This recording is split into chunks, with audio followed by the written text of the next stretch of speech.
Eu seguro as pontas. Ó, tá ao vivo, gente. Estamos entrando, ele só tem um tempinho para uns segundinhos aí para fazer essa transmissão, aí eu já passo o link para vocês.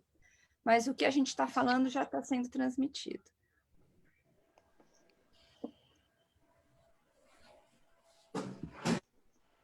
Deixa eu ver.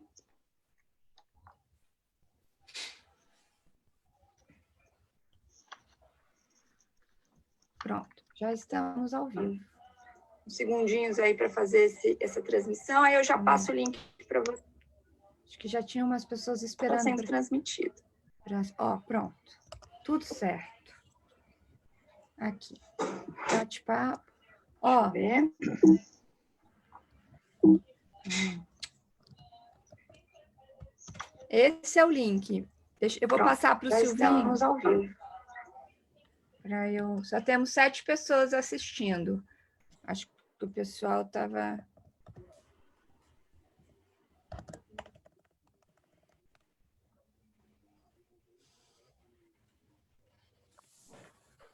eu vou fazer aqui uma...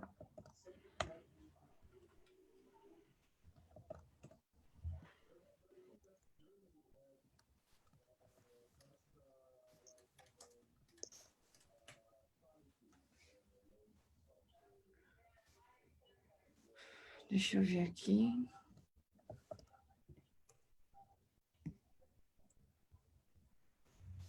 Olha, eu já divulguei bastante, tá aí para se vocês quiserem divulgar também. Bom, podemos, Maria? Ó, temos 15 pessoas assistindo. Se você quiser esperar um pouquinho para chegar em... A gente vai... Esperar uns 4 minutos, 5 minutos. No máximo, porque ó, já temos 19, o pessoal está entrando, acho que a gente vai chegar em umas 30 pessoas, acho que a gente podia esperar dar 25 e começar devagarinho, para o pessoal ir entrando. Pode ser, Fernando? Sim, sim. Acho que eu já vou desligar minha câmera, que você que vai...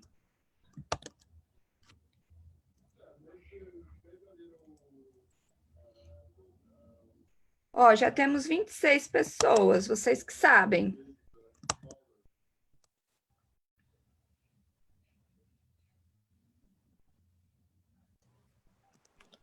Eu vou começando, porque a minha apresentação e aí a gente vai acompanhando aqui. Bom, gente, então, queria dar boa tarde para todo mundo, para todas e todos. Eu sou o Fernando Cássio, né? Sou professor aqui da UFABC, né? Estou apresentando aqui essa atividade de hoje, né? Que ganhou esse nome provocativo, né? Interessante, que é como é que a universidade pública justifica a sua existência, né? Eu achei que essa é uma pergunta interessante, né, para a gente poder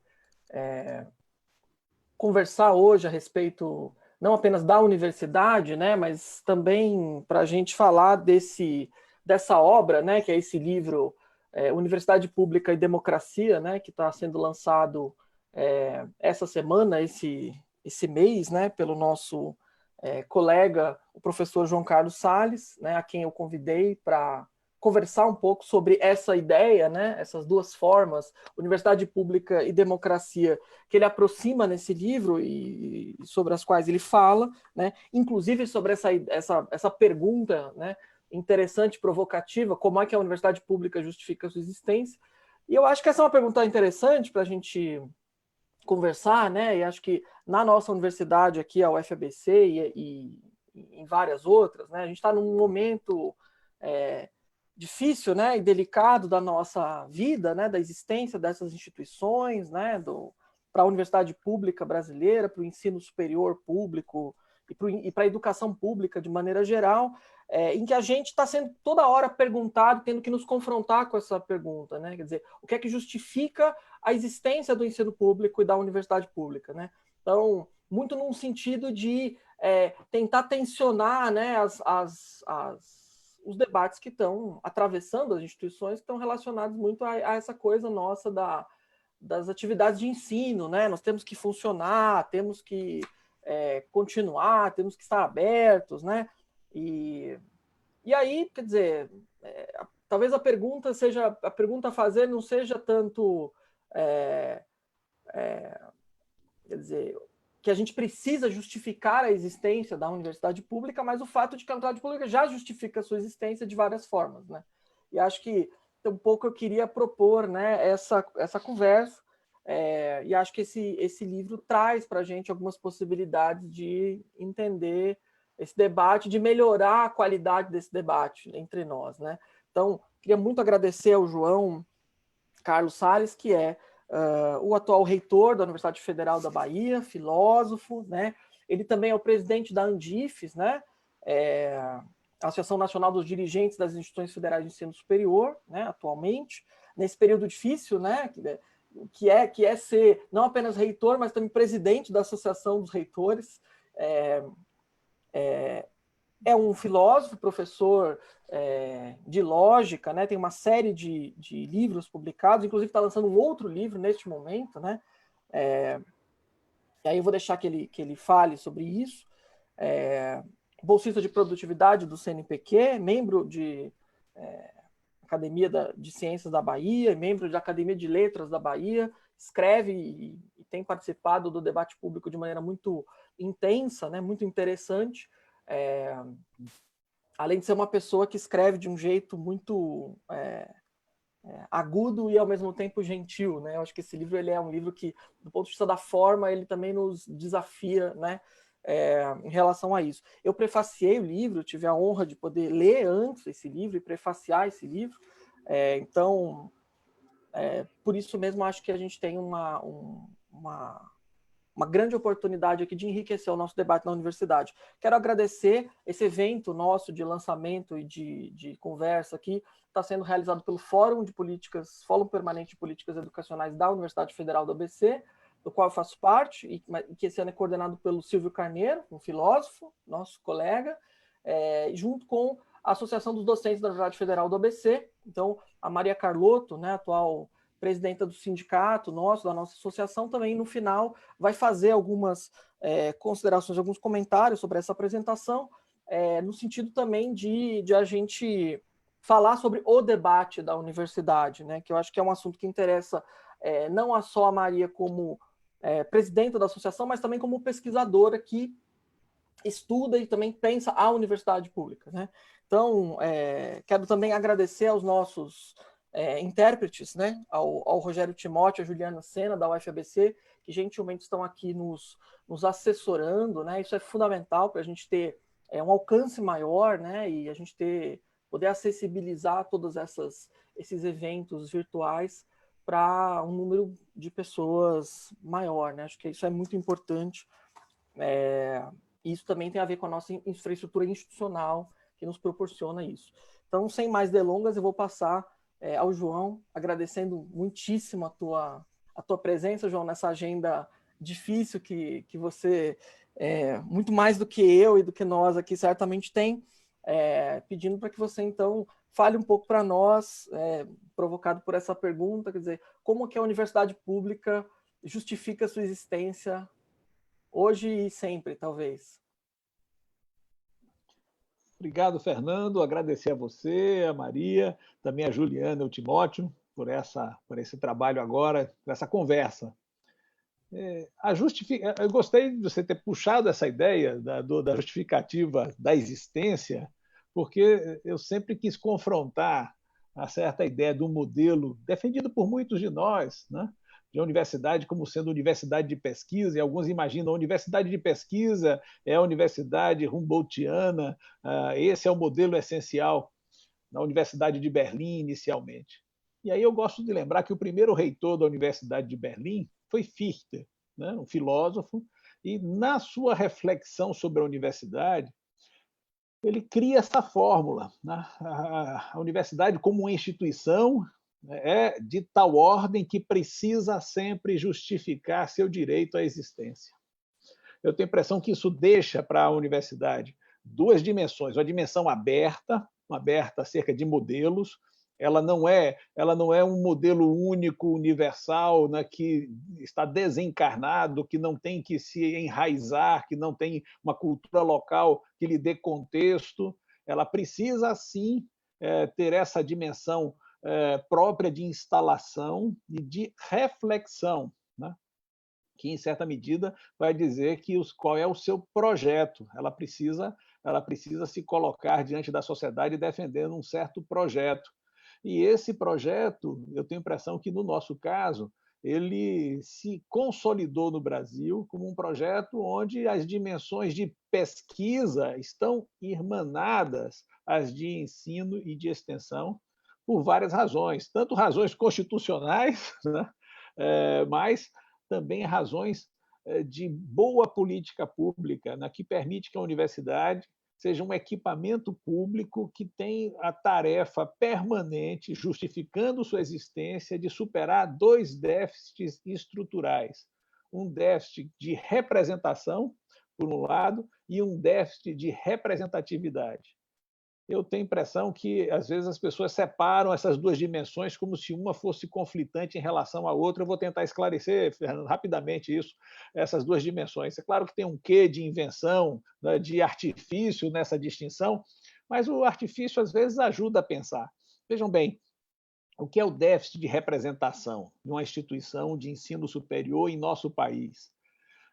É a consciência de que nós chegamos tarde, é claro, na construção de universidades.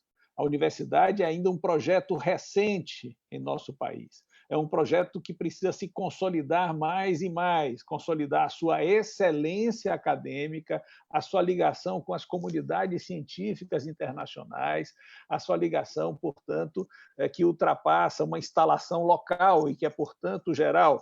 E para consolidar esse déficit, claro que você tem tarefas de pesquisa, tarefas de ensino de qualidade, tarefas de extensão, de relação com a comunidade e, evidentemente, tarefas políticas, né, de fazer com que as nossas instâncias não sejam burocratizadas, que não sejamos uma mera repartição pública. Se somos uma repartição pública apenas, não somos universidade. O déficit de representação aumenta. Nesse sentido, uma das estratégias fundamentais para diminuir esse déficit é que a gestão não esteja separada dessas dimensões finalísticas. Ela não é um instrumento inócuo ou apenas que visa uma certa eficiência orçamentária. Ela tem implicações políticas estratégicas. O outro déficit, o de representatividade, tem a ver com a composição da universidade, das categorias na universidade, de tal sorte que ela deva refletir essa composição, a composição do nosso povo. No caso da minha universidade, Universidade Federal da Bahia, nós temos a consciência plena de que o nosso enegrecimento é uma forma radical de enriquecimento da universidade. Ou seja, nós precisamos estar mais e mais localmente colados à nossa realidade, mais e mais dispostos e compostos pela energia, pelo talento de nossa gente. Isso não é simples. Entram aí tarefas de fôlego, porque para garantir que essa representatividade se afirme, nós precisamos criar condições para que o talento de nossa gente encontre um bom lugar. Aí entram as ações afirmativas, as políticas decididas de assistência estudantil, o exercício efetivo, né, de uma democracia de outra ordem e radicalidade. Então, você veja, acho que a universidade é esse lugar especial, né, que, para se afirmar, para justificar seu direito à existência na situação concreta de nosso país, tem dois déficits a enfrentar. Um déficit de representação e um de representatividade, de tal sorte que aquela dimensão da excelência acadêmica se irmana à dimensão do compromisso social da universidade, embora muitos, eu acho que de maneira equivocada, pensam que essas dimensões são incompatíveis e devam ser tratadas separadamente.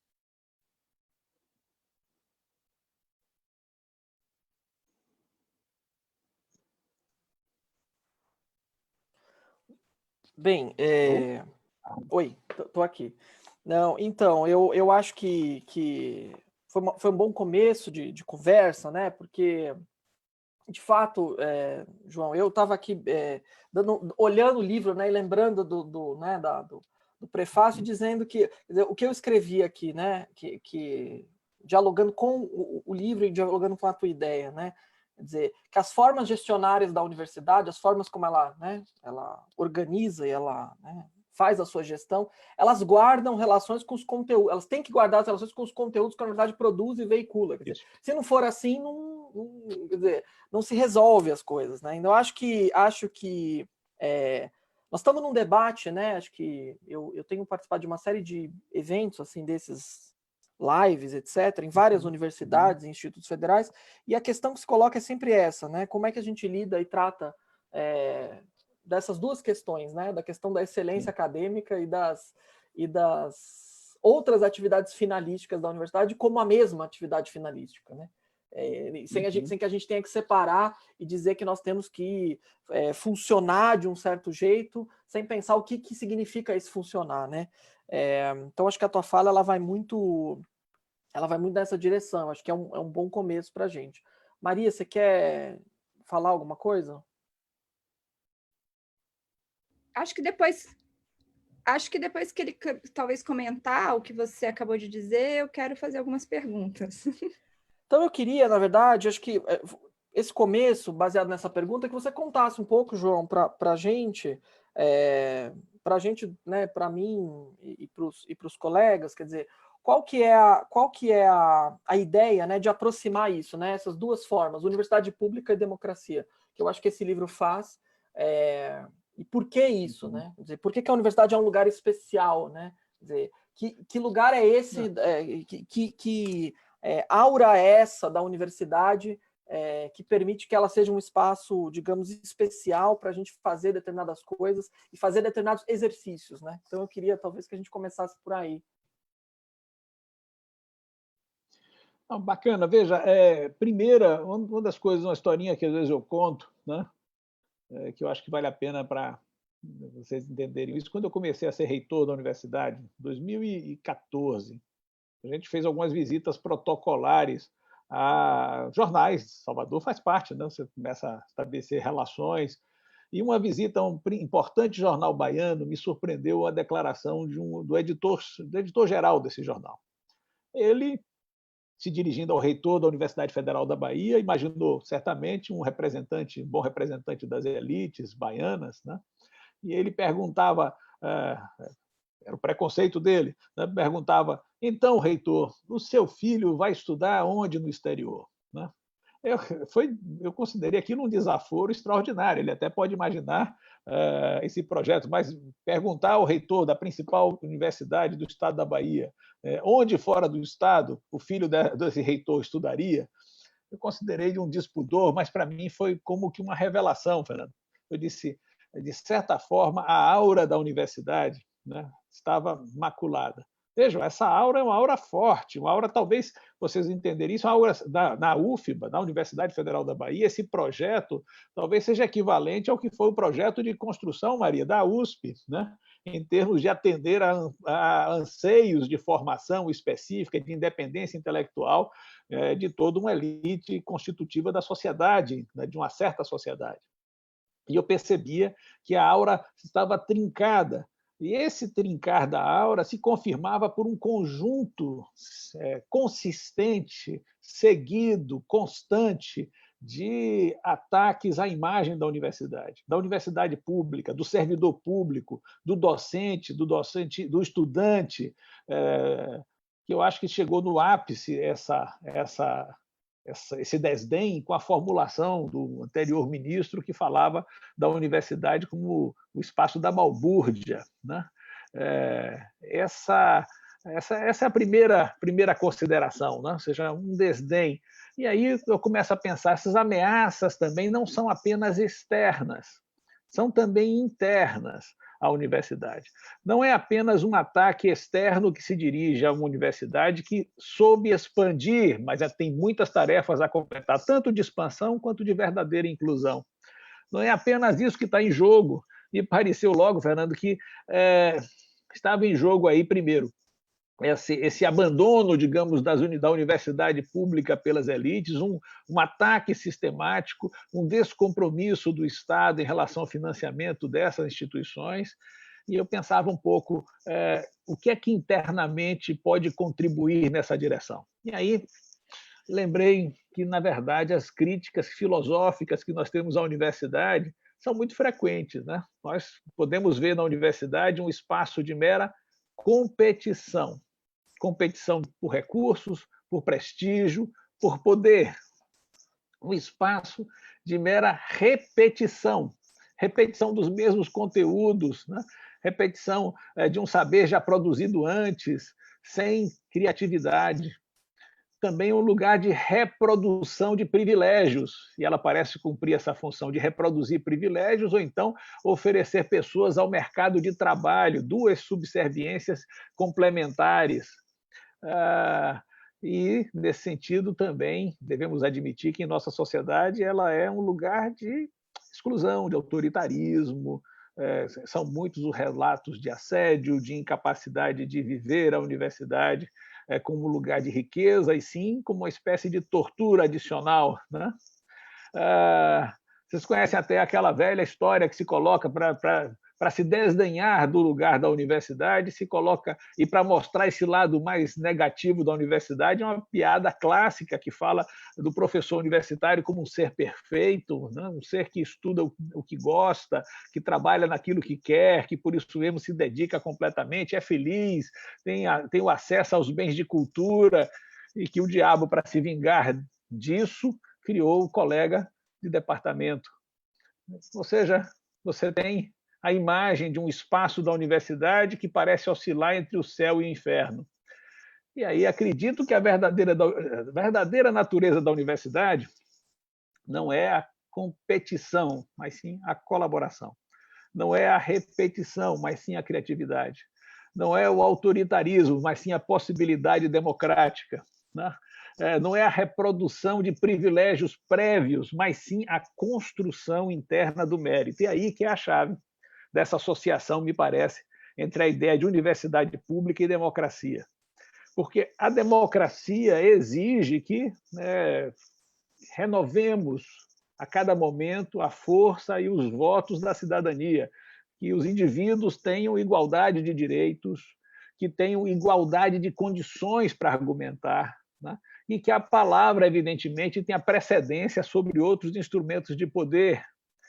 Mas isso, meu caro, na universidade, que é desigual e que abriga pessoas em situação de extrema desigualdade, exige um investimento permanente, ou seja, a democracia é uma forma de constituir os laços internamente e, por isso mesmo, cumprir aquelas missões que eu mencionei de superar os déficits tão arraigados de representatividade e representação. Ou seja, há um vínculo interno, e desse vínculo interno, se formos bem-sucedidos, aquela aura trincada por um abandono qualquer das elites, pode ser recuperada por uma energia maravilhosa que faz desse espaço público um espaço público singular. Não, te ouvindo aqui e tentando ancorar, né, essa tua fala, né, quando eu trabalhei nesse prefácio, né, eu trabalhei nesse prefácio no mês de fevereiro, né, então assim, foi antes da gente entrar nesse momento, né, e é Esse isso, pandemônio. Né? Isso, quer dizer, eu trabalhei nesse prefácio e li o teu livro, né, com uma... Né, pensando nos debates do Futurice que nós tivemos no ano passado, pensando, né, num quadro de ataques e de desqualificação, né, da universidade, com essa decretação dessa crise, né, porque a crise está sempre sendo decretada de fora para dentro, embora Sim. O que você fale sobre crise na universidade é uma outra coisa, né, diferentemente do que se decreta. Uhum. E aí, assim, eu pensando essa semana na nossa conversa, em a gente preparar isso aqui, eu fui reler esse texto e fui reler partes do livro e comecei a perceber o quanto esse livro ele é importante para hoje, né? Vou dar o exemplo da nossa universidade, a UFABC, mas que poderia ser de várias outras, porque isso vem acontecendo em várias universidades, né? Eu tenho muitos colegas, né, que têm percebido, João, e aí tentando aí que a gente vá falar um pouco do debate da universidade, né? Quer dizer, da comunicação desimpedida, né? Eu quero explorar um pouco esse aspecto, né? Dito o seguinte, que o distanciamento, né? O distanciamento físico, que não é exatamente um distanciamento social, dado que estamos aqui socializando, mas um distanciamento físico que nos obriga a ficar... A gente conversa menos, né? Num sentido mais pessoal, a gente tem menos temos feito menos isso, né? Não se toma mais café, não se encontra mais no corredor, né? Quer dizer, o nosso colega do departamento, do instituto, do centro, quer dizer, a gente não se encontra mais para aparar as arestas, né, na vida cotidiana, né? E a gente tem feito isso agora nesses momentos oficiais, né, das nossas reuniões departamentais, de conselhos, né? Quer dizer, a arena virou o espaço em que tudo acontece, né? E muitas pessoas, né, têm notado um certo embrutecimento do debate, né, institucional, quer dizer, as relações estão mais agressivas, as pessoas estão num tom que não é exatamente o tom que a gente... com o qual a gente se acostumou a trabalhar, né, né, nos nossos próprios debates, embates de ideias, né? As nossas ideias não estão, digamos assim, né, sendo confrontadas num ambiente talvez tão adequado como antes, né? Então e aí nesse sentido eu acho que tem algumas coisas que você coloca nesse livro, em outros escritos seus, nas suas falas públicas, que é essa necessidade de a gente, de fato, defender a necessidade e construir, na verdade, mais do que defender, mas de produzir as condições a duras penas de que a palavra possa ser o nosso instrumento de trabalho. Quer dizer, construir isso é difícil, né? Quer dizer, porque as pessoas às vezes precisam brigar para construir isto, né? Quer dizer, o caminho da cortesia às vezes exige uma certa um certo embate, né? Então eu queria te ouvir um pouco em relação a isso, porque eu relendo o livro e relendo o que está no livro e lendo a situação, eu acho que o livro ele é muito feliz, né? Ele é muito e ele tem muito a dizer, quer dizer, como é que a gente atualiza essa discussão do livro, como é que a gente coloca ela como talvez estes argumentos filosóficos como instrumentos para a gente construir um espaço de debate mais saudável, né? Construir uma universidade, quer dizer, pavimentar um solo de debate, um chão comum minimamente, para a gente conversar sobre a universidade, né? Queria te ouvir nisso, porque acho que estou curioso. É interessante. Eu considero que as posições que eu defendi num contexto fora da pandemia estão desafiadas e bem desafiadas agora, né? Primeiro, você sabe que tem uma ideia central no livro, de que a universidade ela não é uma soma de conteúdos, né? Uma soma de salas de aula que oferece diplomas, né? Ela é uma forma de vida, né? Ela tem um espaço de presença fundamental, né? Essa presença fundamental diferencia a universidade como um lugar privilegiado da constituição da argumentação desimpedida. Não que essa argumentação seja um dado de partida, né? Mas ela aí tem um quê de utopia forte, ela é o nosso verdadeiro real, porque o real, como está, fazendo a menção a epígrafes de Ernest Bloch, não existe, ele não teria sentido sem esse dom, sem esse condão utópico que nos lembra a necessidade de ressignificar as nossas relações. Esse embrutecimento é importante notar. Você sabe que um capítulo que eu considero importante do livro central é discutir as formas de argumentação no espaço interno da universidade. Como enfrentamos as questões de identidade, como enfrentamos as questões de poder dentro da universidade, isso é muito decisivo, porque eu pude perceber, na minha condição de professor de lógica, de teoria da argumentação, que a ocorrência de falácias, em geral, teria um sentido, uma falácia não formal, por exemplo, uma falácia de apelo à piedade ou de recurso à força, as outras falácias todas, parece que ela tem a característica de criar fissuras, né, nas condições mais elevadas de argumentação, fissuras em relação ao outro, é como se elas contaminassem a possibilidade de um diálogo mais profundo e autêntico. E nós sabemos muito bem que a verdadeira inteligência argumentativa supõe contar com a argumentação do outro. Nesse sentido, você vê que a qualidade da argumentação, né, mesmo que em sentidos distintos, é comum à ciência e à filosofia. Eu digo em sentidos distintos e explico por quê. Porque aprimorar a qualidade da argumentação é algo que nos distingue de qualquer outra dimensão. Eu considero que, por existir, por respirar, por sermos quem somos, nós incomodamos governos obscurantistas e autoritários. E acho que o refinamento da nossa argumentação, a sensibilidade da nossa argumentação é uma das forças mais consolidadas no espaço da universidade.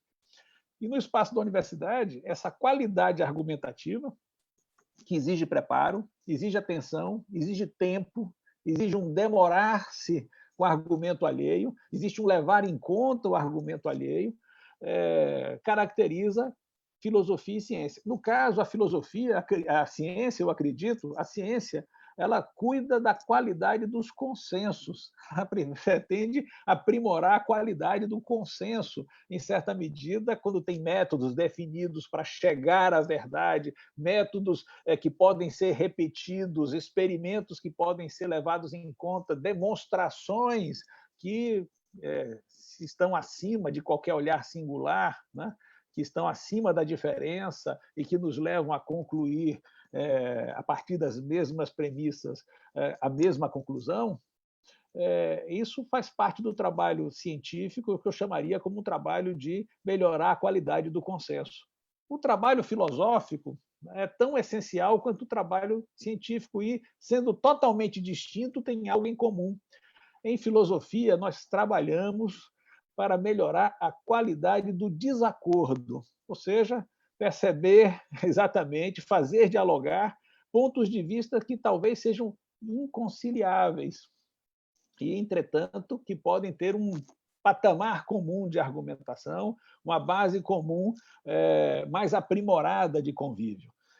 Se é assim, a universidade é essa máquina de guerra da cultura, né? Uma máquina de guerra contra a sua própria vontade, eu insisto, da cultura. Aí, só para fazer uma observação, nesse momento difícil que nós estamos vendo de ataque, é bom lembrar que a universidade também não é apenas o lugar da ciência.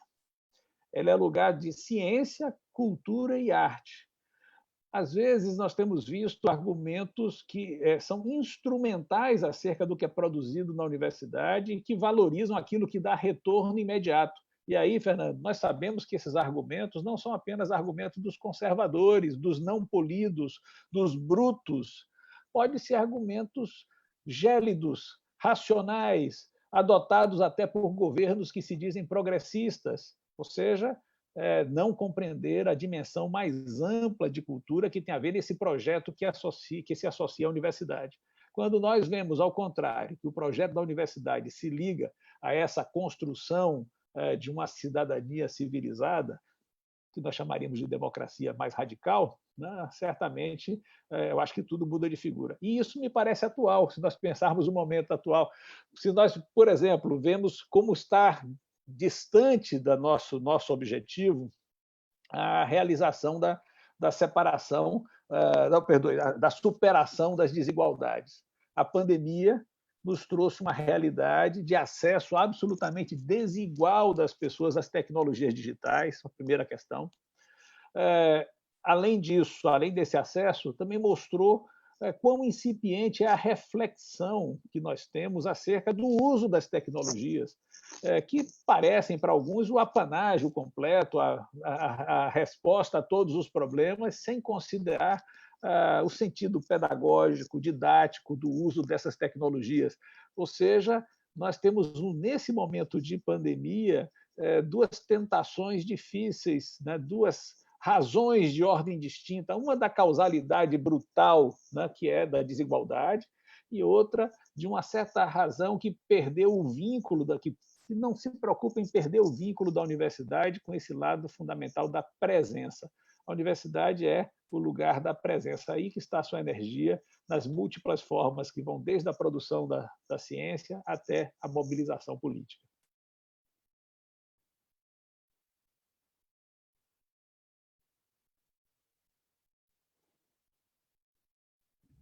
Fernando, será que eu posso, então, fazer uma pergunta?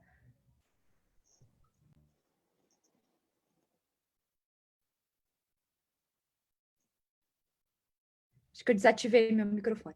Então, já que o Fernando está mediando, me autorizou, João, primeiro eu queria, em nome da Associação dos Docentes, te agradecer muito por estar aqui conosco. Acho que você é uma referência no Brasil de reflexão sobre o ensino superior, então, e sobre a universidade particularmente, né?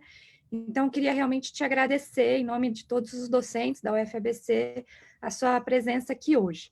Eu fiquei muito feliz de te ouvir, porque eu sou socióloga e estudo universidade, né? Então, eu faço, na verdade, sociologia do ensino superior. E você fez 2 comentários que comprovam aspectos que eu tenho investigado. O primeiro é essa anedota maravilhosa, né, de te perguntarem aonde o seu filho vai estudar no exterior. Eu tenho mostrado, eu tenho feito várias pesquisas tentando mostrar uma sobrevalorização recente desse diploma no exterior, né? Que é parte desse movimento de enfraquecimento da universidade pública, né?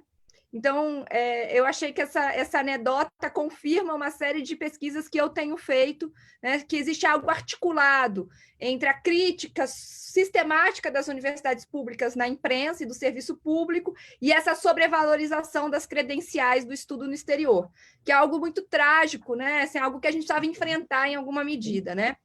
Outro aspecto que eu fiquei muito feliz, né, de te ouvir é essa valorização do que você chamou, né, do espaço da universidade, né, que nós na sociologia chamamos da sociabilidade universitária, né? Então a gente tem mostrado e as minhas pesquisas, eu gosto muito de frisar isso, que o mais importante de uma universidade é muitas vezes o que acontece fora da sala de aula. Né? É esse espaço, é essa sociabilidade, é esse aprender a estar num lugar, são essas relações que se constroem. Por isso,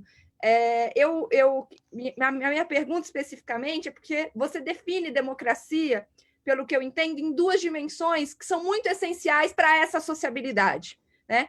A primeira é a democracia social, né? A representatividade que a universidade precisa ter de culturas, de povos, de pensamento, e isso não é algo, uma reivindicação identitária, né, necessária, não é nesse sentido, mas é da própria construção deste espaço de sociabilidade.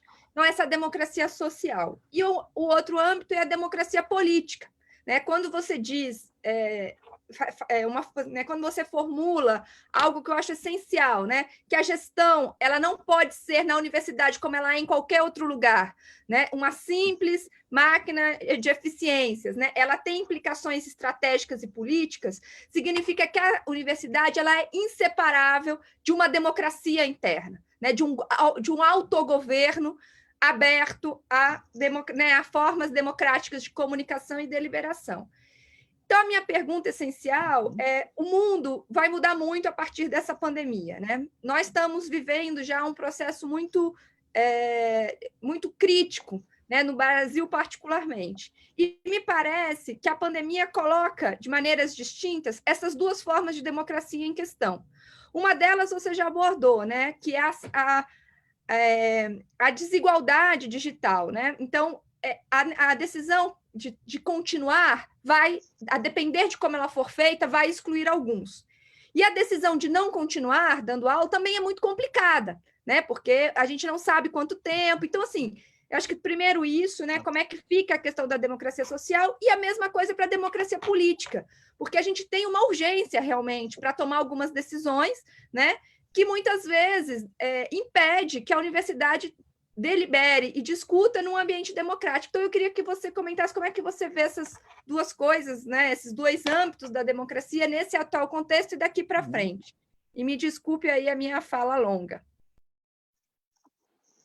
Excelente. Você sabe, Maria, que quando você estava falando, olha quem chegou aqui. Acabou de chegar.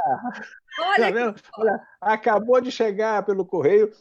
Deixa eu me sentir o cheiro. Só um instantinho. Claro, a UFABC te deu sorte. Maravilhoso. Está vendo você? Aqui, João Carlos Salles, Universidade Pública e Democracia, livro dedicado a Arley Moreno, viu?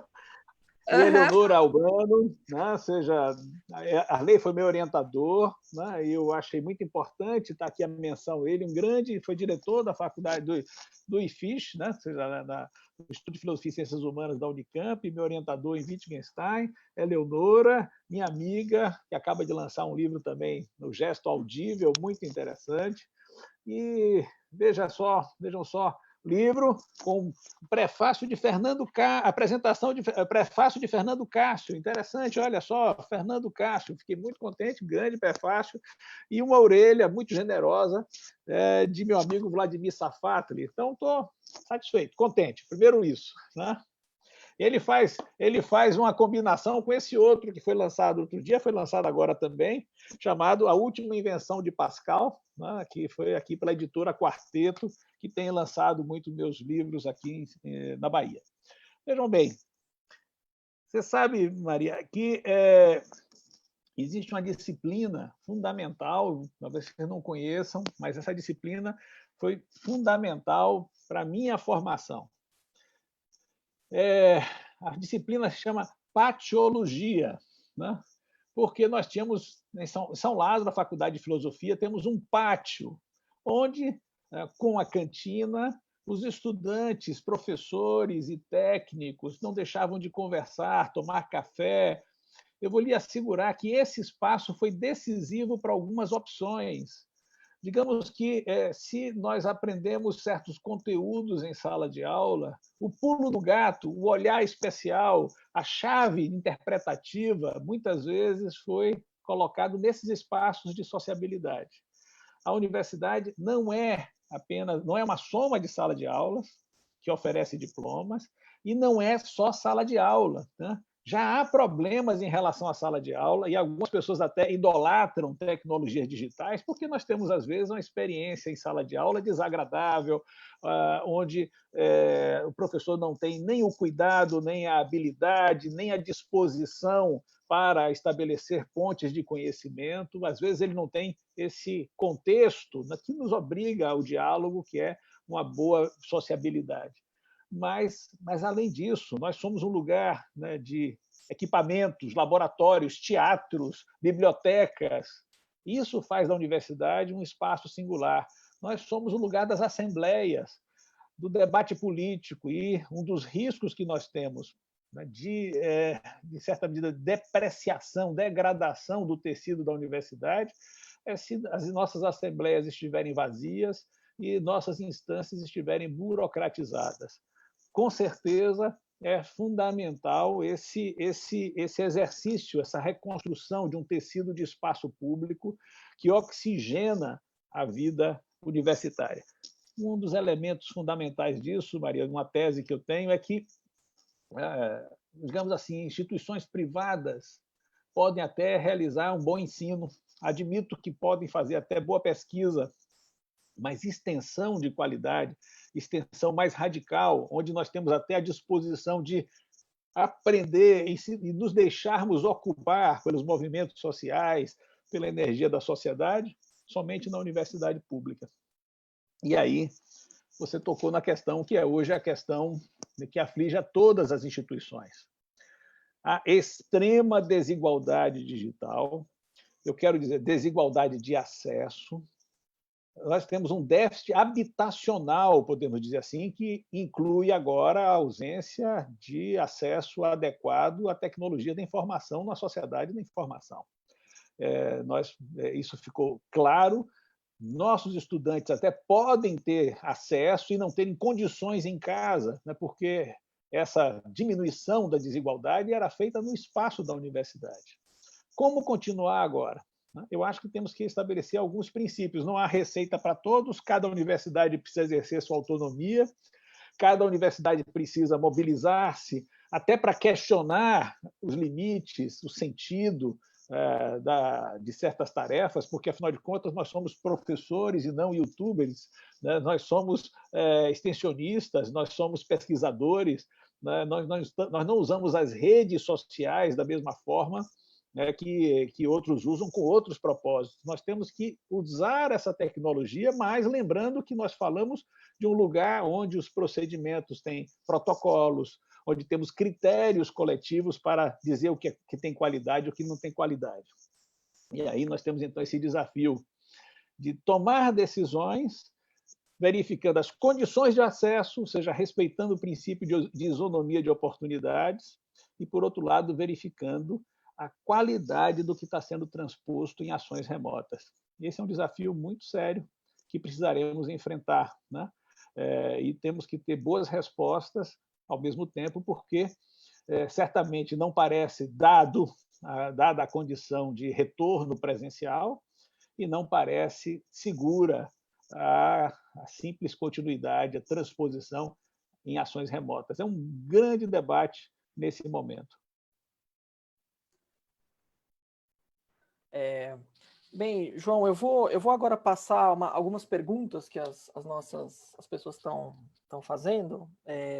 Então, a nossa colega lá da Universidade Federal Rural de Pernambuco, a professora Edene Amaral, do Ensino de Ciências, a quem eu cumprimento, ela pergunta o seguinte, quer dizer, acho que dentro da sua fala e daquilo que você diz, quer dizer, como que você avalia, né, a situação, e aí acho que talvez você possa falar pela UFBA, né, tentando trazer um pouco da experiência, quer dizer, a relação entre a gestão universitária e os outros movimentos dentro da universidade, né, as entidades sindicais, os movimentos estudantis, quer dizer, como é que essa relação, que muitas vezes é distanciada, né, e sobretudo no momento em que a gente está vivendo, né, em que a nossa patiologia está sendo menos praticada, né? Então a gente está como fazer isso, né? E por que essa relação é tão apartada? Então essa é a primeira pergunta. E a segunda pergunta é do Silvio Carneiro, nosso colega do Fórum, filósofo, que fala um pouco sobre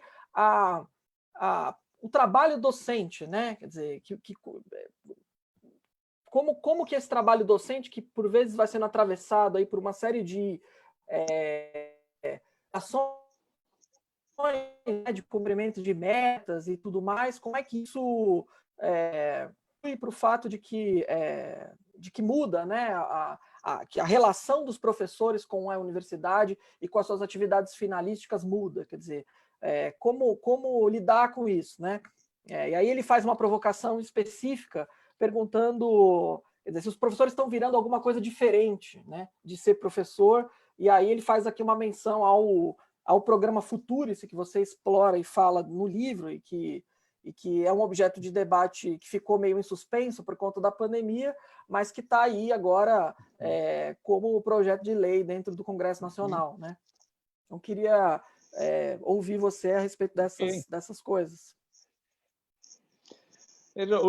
Esse livro, né, ele tem uma estrutura tripartite, né? Primeiro, considerações gerais sobre a universidade, sobre a aura da universidade, em certa medida, né? Sobre a universidade como espaço de construção da argumentação, né? Sobre a relação entre lógica e democracia interna, e são considerações gerais.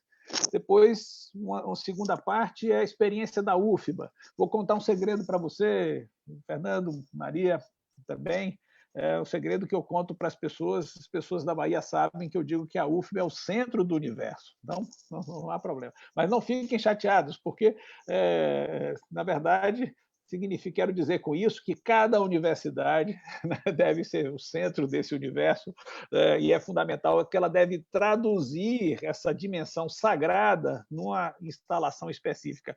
Acho sim que deve haver uma certa sacralidade no espaço da universidade.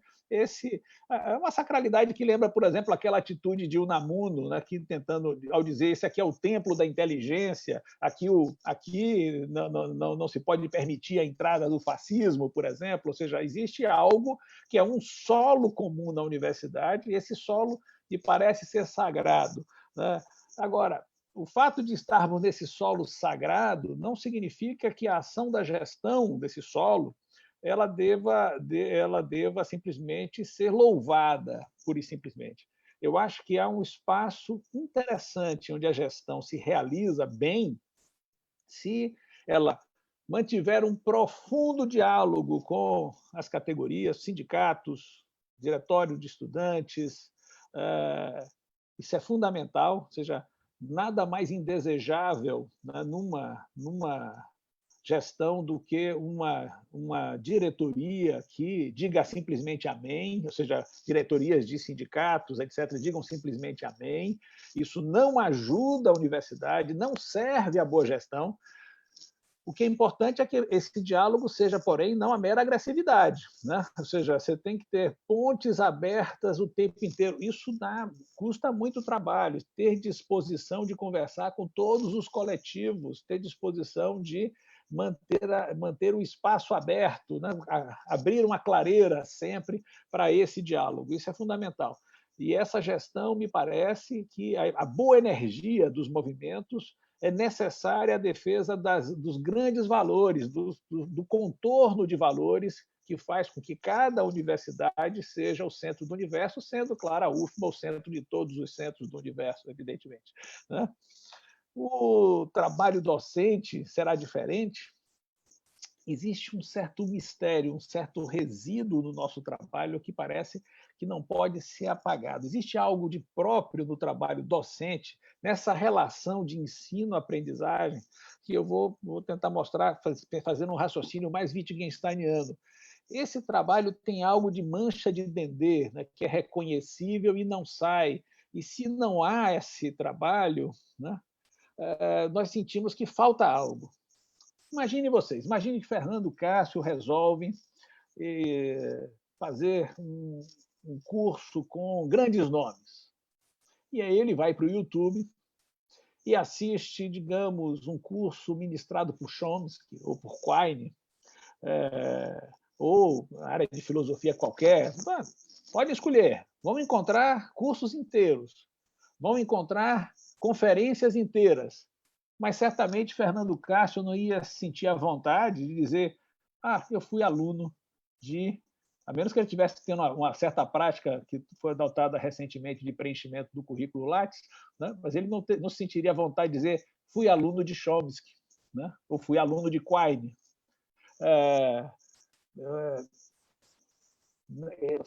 Por quê?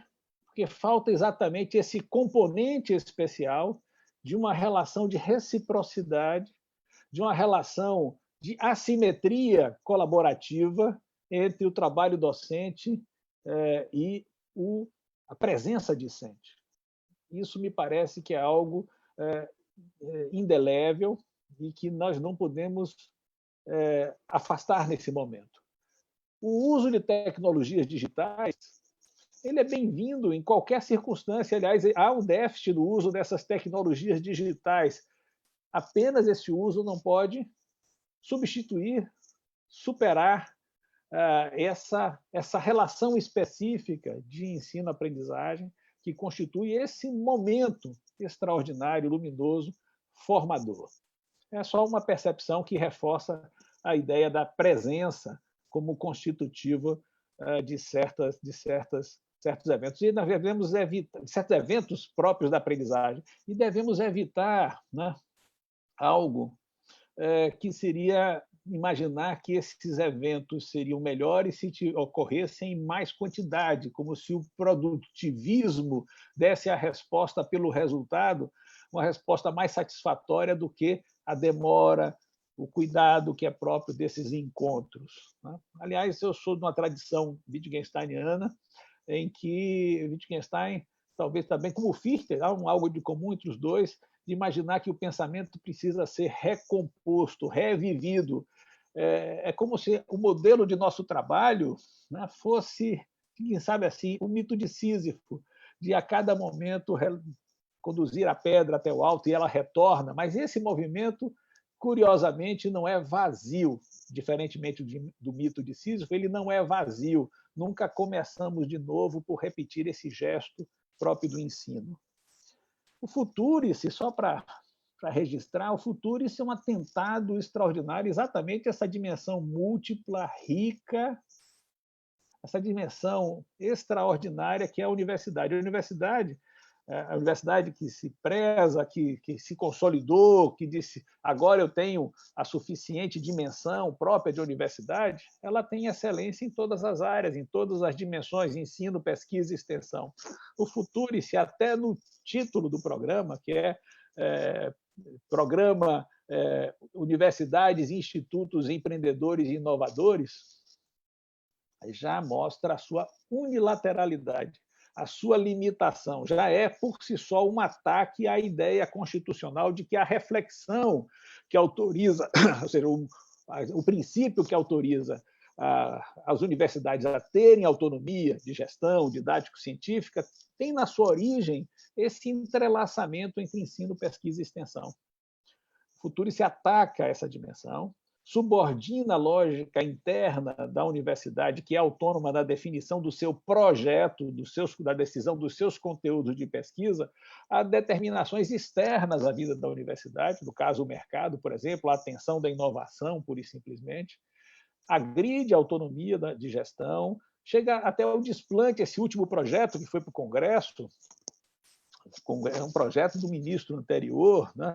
Não sabemos se ele vai ser tocado, espero que não, devemos que reagir se houver tentativas nesse sentido.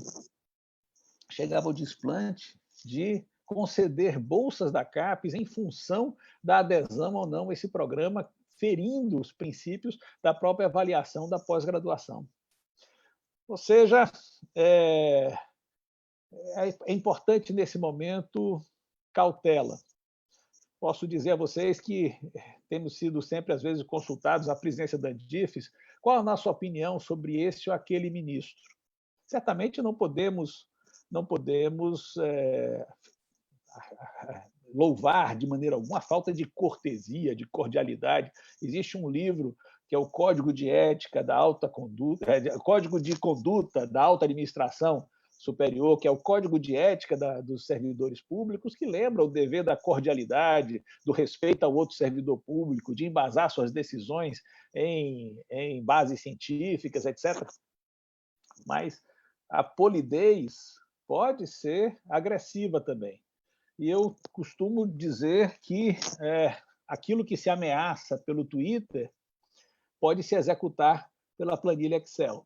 Nós temos que redobrar o nosso cuidado na resistência em defesa desse projeto de universidade, que é de longa duração e não pode deixar de ser assistido com financiamento público ainda maior pelo Estado.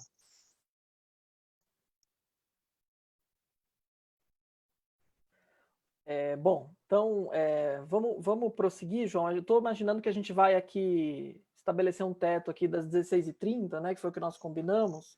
E aí, então, Maria vai fazer uma pergunta, eu também quero trazer uma pergunta do Luiz Felipe, nosso colega lá da Universidade Federal de Itajubá, que acho que nessa linha, né, em que você iniciou aí, ele pergunta, quer dizer, como a universidade pública ela pode se precaver, né, em relação a essa lógica de mercado, e aí ele comenta que, na medida em que várias instituições, né, e no próprio território da universidade, a produtividade apartada da realidade social é supervalorizada, né? Então, se eu entendi bem a pergunta, ele pergunta como é que a gente pode construir algumas salvaguardas, né, em relação a isso. O Salomão Ximenes, nosso colega da UFABC... Repete só essa salvaguarda em relação a que, desculpe...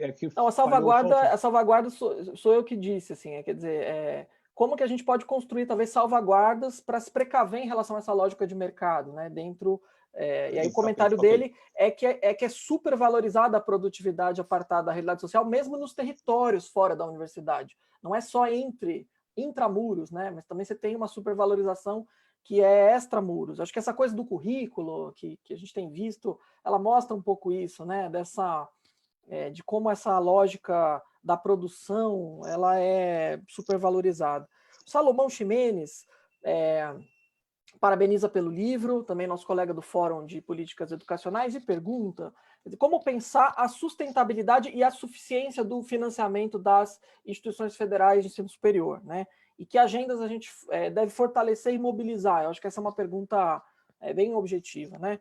E aí, acho que Maria também quer fazer uma pergunta, e aí já né, convido a nossa audiência que na fala da Maria, e durante a resposta do João, que fizessem as últimas perguntas para a gente fazer um bloco final e a gente poder depois finalizar a nossa transmissão, tá bem? Oi, João. Não, na verdade, eu queria que você contasse um pouco como foi a experiência do congresso universitário que vocês acabaram de organizar, que eu acho que foi uma experiência super interessante, que eu acompanhei com maior interesse, né, nesse espírito de recuperar algum espaço de sociabilidade nesse contexto de pandemia. Então, eu queria escutar um pouco do relato do congresso, como aconteceu, como é que você avalia e por que vocês realizaram. Bacana. Responda agora, Fernando. Tem mais alguma questão? Não, acho que você vai respondendo e a gente coleta as últimas para a gente fazer um último Pronto. bloco e... Bacana. Veja só, interessante a questão da produtividade, né? Ultimamente, o Lattes tem ficado em voga, né? Ou seja, o Lattes tem ficado em voga e chegamos ao caso extremo de pessoas que às vezes se recusam a publicar numa revista, né? Que antes de publicar na revista perguntavam se isso ia contar realmente mesmo para o Lattes, para o processo de avaliação, né? Ou seja, nós começamos a precificar um pouco a nossa trajetória acadêmica. Isso é um grande problema. Ou seja, se o Lattes é um benefício, eu considero uma ação pública extraordinária, você tornar transparente o conjunto de produtos realizados, o conjunto de pesquisas que estão em andamento, a trajetória das pessoas, é realmente algo que é uma virtude nossa, né? Isso foi até copiado depois por outros países, mas isso não existe nos outros países. Evidentemente que começamos a confundir quantidade com qualidade, tivemos processos e até mesmo chegar a expedientes de maquiagem, como as pessoas imaginam, com uma certa falácia de ênfase, né? Você passa na porta de uma universidade, assiste um seminário, eventualmente diz que foi estudante desse seminário, né? Ou foi estudante dessa universidade, falácias de ênfase, e assim por diante, que são às vezes provocadas por essa cobrança produtivista, que não corresponde à substância de pensamento. Eu estava lembrando a ideia, o Wittgenstein, eu estava dizendo, ia citar para vocês, e acabei mudando de assunto ao mencionar um outro aspecto dele com Fichte, etc. Mas Wittgenstein, você sabe que Wittgenstein publicou muito pouco, né? Wittgenstein é um dos dois grandes maiores pensadores do século passado, publicou muito pouco. E tinha uma verdadeira aversão a um certo modo, né, modo de exposição, né, uma corrida acadêmica. E até os nossos congressos, que nós sabemos que são muito importantes, Maria, eu vou falar da UFBA, ele olhava com certo desdém, né, porque achava que talvez não fossem lugar de pensamento. Uma vez ele não se vestia exatamente como o professor de Cambridge, né? Ele estava num ambiente de alojamento e alguém pensando que ele estava destinado a professores que iam participar do congresso, e alguém virou para ele, imaginando que era um estudante deslocado ali, ou alguém que não fazia parte do meio universitário, e disse: olha, temo que vamos ter aqui um congresso de filosofia. E ele respondeu: eu também, né? Ou seja, os grandes pensadores desdenham da quantidade, desdenham do pensamento de com hora marcada, etc. Mas lembrem-se, é com hora marcada que nós precisamos fazer esse trabalho de Sísifo que lhes disse, que precisamos renovar o nosso esforço para que brilhe mais uma vez a chama do pensamento e que estejamos instalados nesse gesto de pensar. Nós não podemos fugir da produção porque tememos o produtivismo. Temos sim que descobrir critérios da comunidade que só aparecem, só nos permitem separar o que tem qualidade do que não tem qualidade se adensamos o nosso diálogo. Se nós não adensamos o nosso diálogo, nós não teremos medidas comuns, adequadas para saber o que presta ou não presta no trabalho filosófico, por exemplo. Não é o Lattes que vai dizer, não é a quantidade, nem mesmo o índice da revista em que publicamos que vai autorizar ou vai conferir uma voz de autoridade a certas ideias. Então, a constituição de comunidades me parece decisiva ao estabelecimento de critérios, né, que respeitem o conjunto de dimensões do trabalho docente, sem nos levar a uma corrida de todos contra todos, porque acaba sendo isso. Acerca do orçamento, primeiro é bom registrar que as universidades já têm hoje um orçamento insuficiente. As federais, pelo menos, têm um orçamento insuficiente. Há uma defasagem orçamentária para a dimensão que nós atingimos e para o muito que poderíamos fazer. Imaginem vocês, nesse cenário de pandemia, onde nós temos tantas pesquisas em andamento nas universidades, só nas federais, somente nas federais, há uma amostragem nossa, indica mais de 1.000 pesquisas relativas à Covid. Sequenciamento do vírus, testagem de vacinas, dimensionamento de onde está ocorrendo a pandemia, etc, etc, etc. Né? Ora, imagine como não seria mais forte nossa resposta se houvesse investimento mais seguro. Esse raciocínio contrafactual é importante. Alguns perguntam, então, vejam, será que é suficiente? Será que o nosso orçamento é suficiente? Será que as universidades podem garantir isso? Sozinhas, não. Eu tenho a impressão que nunca o destino das universidades esteve tão associado a respostas políticas mais amplas. Será muito difícil sustentar a vida das universidades, o direito autônomo das universidades de decidir seus projetos, a capacidade das universidades de investimento, se não tivermos uma visão mais generosa sobre o que é o futuro da nossa sociedade. Ou seja, está na dependência de uma visão mais generosa, mais democrática do futuro da nossa sociedade, um investimento mais decidido em cultura. Agora, recentemente, muitas das decisões governamentais levam a suprimir, por exemplo, financiamento para pesquisa básica. Isso é imaginar que somente a pesquisa aplicada à inovação que se volta ao mercado, que tem resposta imediata, que teria sentido. Chegaram até a formular a ideia de que pesquisas na área de humanas, isso no CNPq, iniciação científica, poderiam ser financiadas se tivessem vínculo com as áreas tecnológicas. Aí eu tinha que pensar sobre a metafísica de Aristóteles e a energia eólica na Chapada Diamantina para ter algum financiamento, por exemplo. Isso é muito delicado. As nossas agendas são, primeiro, agendas de comunicação do trabalho da universidade, um diálogo mais profundo, né, com a sociedade, e eu insisto em acrescentar esse componente. A universidade não pode se omitir, nesse momento, de uma mobilização política necessária à garantia de um horizonte estratégico mais democrático. É bom lembrar, começando aqui o que o Fernando falou, que a universidade justifica seu direito, é uma instituição que justifica seu direito à existência. A pergunta é, justifica para quem? Para quem nós justificamos? Justificamos para quem? Para os senhores imediatos? Para governos atuais? Para partidos? Para o mercado? Eu acho que a garantia do orçamento está na capacidade que nós temos de construir o horizonte, de inventarmos um horizonte em função do qual nós justificaremos o nosso direito à existência.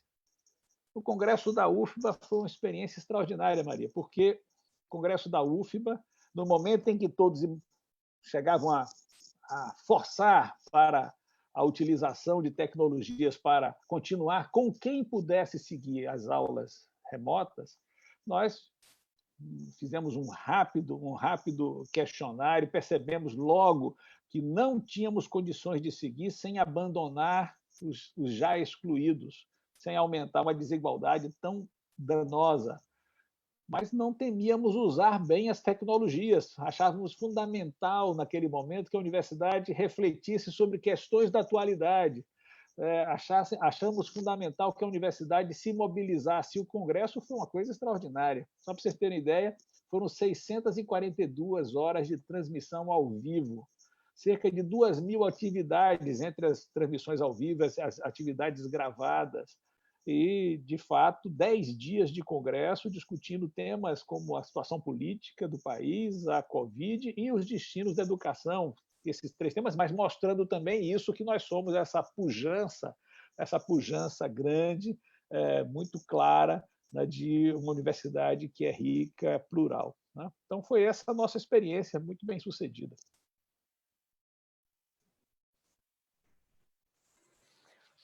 João Carlos, muito obrigado pelas tuas falas. Eu estou aqui acompanhando o chat, coletando as perguntas e achando que tudo que você está dizendo é extremamente oportuno, sabe? Para as nossas demandas aqui locais e acho que para demandas de várias universidades e instituições que estão exatamente nesse momento se debatendo com essas questões. Então eu vou partir aqui para um último bloco de perguntas, né? Então, algumas perguntas né, sobrepostas, vou tentar juntar, né?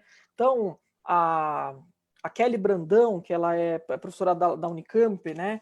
Ela parabeniza pelo livro, pela discussão, e ela queria saber, João Carlos, como é que você analisa o distanciamento entre a universidade e a população, né? Considerando esse descrédito em relação à ciência, né? E como é que você lê, né, o papel da divulgação científica? Acho que tem um debate aí, né? A Annalise da Silva, que é a nossa colega lá da Faculdade de Educação da UFMG, né, assim como também a Cláudia Vieira e a Priscila Benites, nossas colegas da UFABC, elas vão no sentido de te perguntar como a Andifes, aí, né, perguntando não tanto para o professor que lança o livro, mas para o presidente da Andifes, que está a par dos debates nacionais, né? Como que a Andifes vem discutindo a situação dos estudantes que não têm condições objetivas de participar das aulas remotas. Quer dizer, essa pergunta do para quem, né? Como é que essa pergunta é mobilizada no debate, nos círculos de tomada de decisão, né? E aí, quer dizer, pergunta-se como que esse debate sobre a justificativa da existência das universidades, como é que esse debate ele está sendo feito, se ele está sendo feito nesses termos, né? E como essas questões relacionadas mais especificamente à inclusão, né? Não só em relação a condições materiais, né? Mas em relação à deficiência, né? Como é que isso também permeia, ou se permeia, né? Esses debates. Então, já te agradecendo e que esse é o nosso último bloco. Infelizmente, espero ter contemplado aqui tudo que foi colocado. Bacana, Fernando. Veja só, né? De fato, as universidades comunicam mal, né, o que fazem, isso é claro. E, às vezes, desprezam até mesmo esse trabalho de comunicação. Né? Muitos de nossos pesquisadores, por vezes, se dedicam exclusivamente a um diálogo mais direto com a sua comunidade científica mais próxima internacionalmente, ou seja, ela é mais próxima do seu assunto e com dimensão internacional, descuidando, talvez, de um público mais amplo. É como se tivéssemos alguns pesquisadores que esquecessem, às vezes, as suas obrigações como intelectuais, como professores, como cidadãos instalados numa certa sociedade. E é uma ilusão pensar que a divulgação científica é uma simplificação. Aliás, a boa divulgação científica exige um refinamento conceitual extraordinário e, digamos, até pode significar somente ela o domínio mais estrito de certas teias conceituais, que é quando dominamos os conceitos de tal modo que nós conseguimos, inclusive, transmiti-los. Essa talvez seja a ideia aristotélica, livro alfa da metafísica. Vale a pena ler esse livro fundante da tradição ocidental. Então, eu acho que sim, por isso que, às vezes, nós conspiramos internamente pelo nosso isolamento.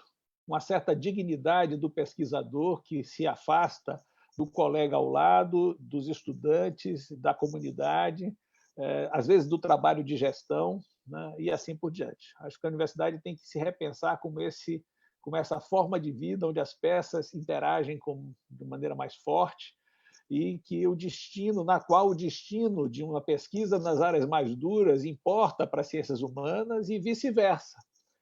Sem um contexto que a universidade produz e sem esse diálogo da universidade com a sociedade, vemos prosperar um obscurantismo que pode destruir qualquer pesquisa. E não imaginem que a subserviência vai salvar, vai redimir a universidade. Nesse sentido, temos hoje um desafio especial, né, com a continuidade das nossas ações. No conjunto da Andifes, há sim uma preocupação de todos os reitores com o acesso dos estudantes. Cada universidade tem sua compreensão, cada reitor tem sua imagem de universidade, mas é bom lembrar que o acesso pode ser tratado de uma forma um pouco diminuída. Né? Em primeiro lugar, é bom lembrar que o acesso não é suficiente para superar a desigualdade até daqueles que são beneficiados por esse acesso. Porque o acesso para acompanhar a universidade num celular, em condições de habitação que não são as mais adequadas, sempre trará desigualdades. Anteontem, o MEC anunciou um pacote de acesso para estudantes com mais extrema vulnerabilidade. É um pacote que tem suas limitações, mas é um passo importante, devemos celebrar, um passo importante. Visa atingir, primeiro, no sistema federal, 400 mil estudantes. É suficiente? Não creio. Eu creio que outras medidas precisam ser pensadas, outras estratégias precisam ser pensadas para que os nossos estudantes não sejam abandonados.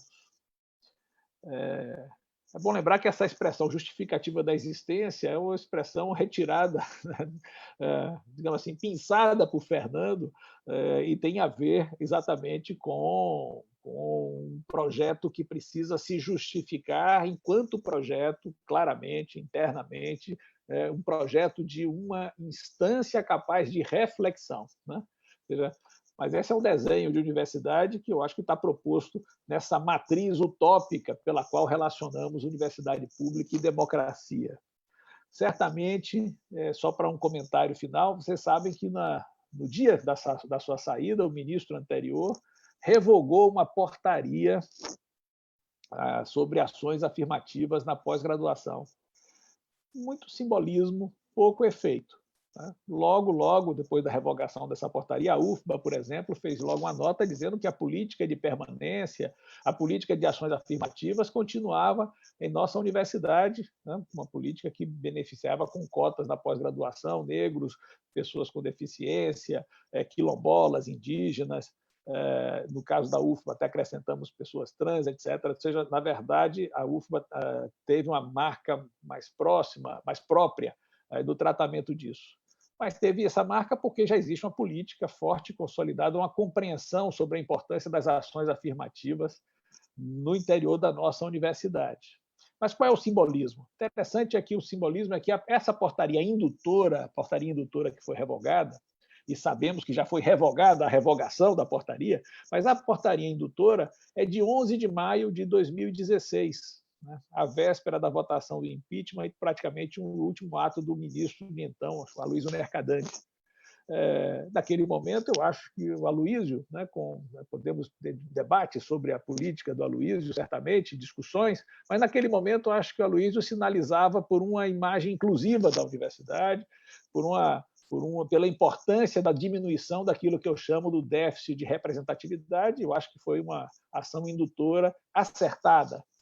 A revogação feita pelo ministro, amparada pelo governo, é claro, tem um sinal, traz o sinal da marca de um governo que não preza pela diminuição do déficit de representatividade em nossas instituições e que, por isso mesmo, denota um espírito não democrático desejável ao que há de mais precioso, mais articulador da natureza profunda, da qual às vezes se esquecem os próprios membros da comunidade, a natureza profunda, democrática de nossa instituição.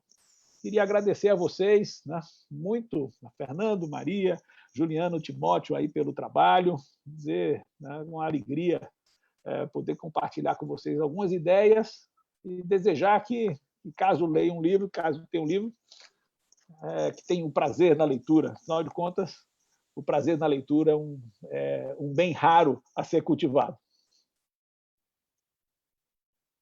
Bom, João, eu queria, em nome, de novo, da Associação dos Docentes da UFABC, a do UFABC, que eu descobri hoje que tem um símbolo que Timóteo criou, que é o nosso logo. Eu fiquei super emocionada.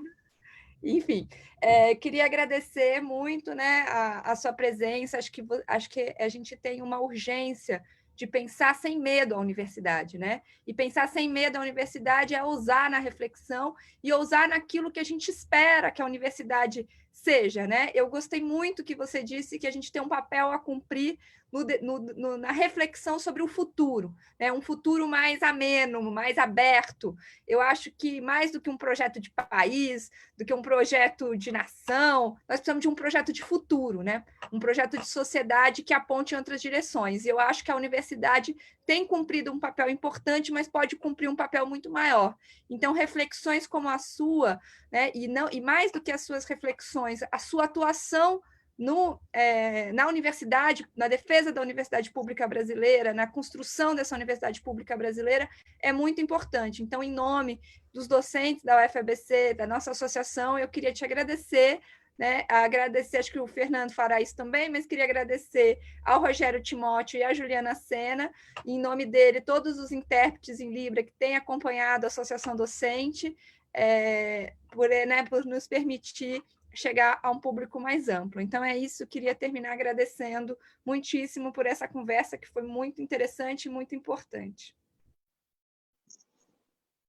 Eu queria começar convidando, né, todo mundo a ler, né, esse livro, né, eventualmente adquiri-lo no site da Boitempo, que estava vendendo ele com desconto, né? É um livro que acho que ele tem muita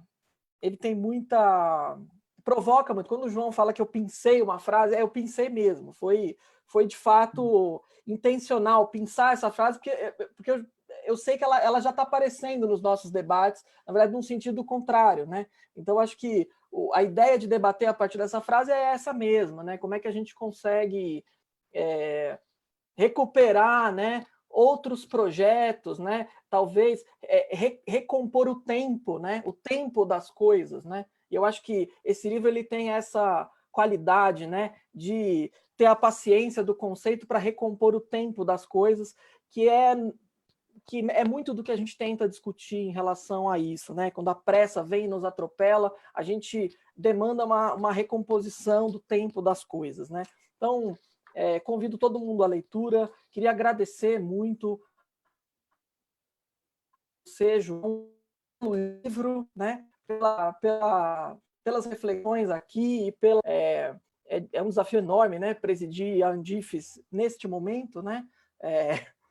Mas acho que, quer dizer, é muito bom ter você nesta posição, neste momento. Acho que a gente ganha muito e tem a qualidade do nosso debate ganha muito, né? Então, queria te agradecer por isso, queria agradecer a todo mundo, agradecer a Maria e a nossa associação por estar junto, né? E aí, em nome do Fórum Permanente de Políticas Educacionais da UFABC, que presidido pelo professor Silvio Carneiro, agradecer a todo mundo, né? Dizer, né, Maria já me lembrou, que o vídeo dessa nossa conversa, né, lançamento do livro, vai estar disponível no Face, né, Maria, da ADUF, né? Então, terminado aqui, ele já vai daqui a pouquinho estar lá. Então, para quem perdeu, eu acho que muita gente vai querer ver, porque a fala aqui, a conversa, ela de fato dialoga muito, né, com a nossa universidade, então todo mundo vai poder assistir, mas recomendo muito a leitura. Então, agradeço muito ao Rogério,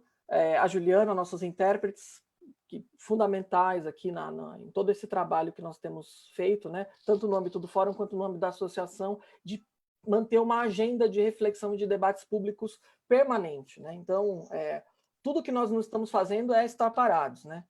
Tudo que a gente tem feito é se mover e fazer funcionar aquilo que as universidades têm para fazer de melhor, né? Que é estimular o pensamento, a reflexão, e a amplificação da democracia nesse país, né? Então, é isso, gente. Obrigado, João. Quer falar mais alguma coisa? Agradecer a vocês. Grande abraço. Estejamos juntos. Espero que possamos nos ver presencialmente num encontro físico, né? Seja em Santo André, em São Bernardo do Campo, ou na bela cidade de Salvador, na minha opinião, uma das cidades mais bonitas do mundo, né? Sem sombra de dúvidas. Gosto de concordar com você. Então, gente, Abraço. obrigadíssimo. Boa tarde, um abraço a todo mundo.